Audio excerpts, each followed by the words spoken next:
stayed in the space for a minute, and then most recently launched your own company. Yes, that was quite the evolution.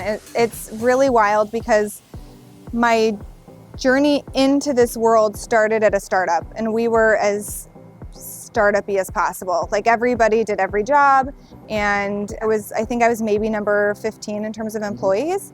And so we grew, we were acquired a year later, and that was great. We expanded, and then we were acquired a few years later after that to a Moby, and I'd seen the spectrum of startup to corporate, and I really, really, really appreciate having that visibility of what small companies do that are dynamic and scrappy, to also like the sophistication and high expectations of really large companies. And you can see the pros and cons of that.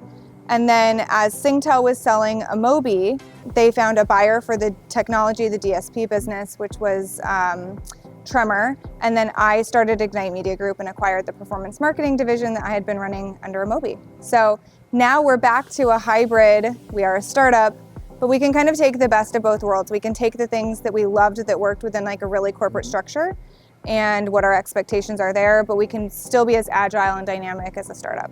Well, speaking of startups, and one of the reasons that we're chatting, even though we're not in Nashville, where we were going to have this conversation, but LinkUnite. That's a group of women, that's an organization we want to support, because there really hasn't been something in the performance marketing space that's by women for women, which is truly, I think, what LinkUnite does, is like build a community that really has walls that are broken down. It's really supportive. You don't go in there and you're not competing against the next person that works at a company next to you. You're building relationships, you're building rapport, you're supporting each other, figuring out, is there anything I could do that I could support you? Where do I feel like I need to be supported?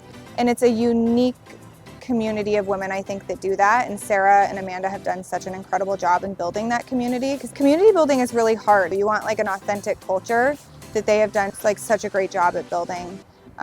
So I think really for our space, it's the first of its kind that it has really stuck and really gained momentum and gained the traction that they have. So it's just fantastic to be supporting other women, but also in the organization and the community that they've built.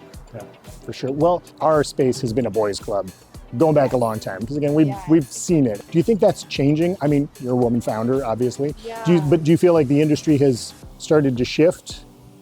I do think it's shifted. It definitely was very male dominated when I first started in 2007. And you'd go to trade shows, and if you were a woman who was there, you were a booth babe. And then there was like the men in the business that I think a lot of people assumed was the case for a lot of companies and a lot of women that I knew. And so I think have changed dramatically. I think it's cleaned up a lot. There's a lot more women that are in like really high powered or executive roles. And so I think it's made a lot of progress.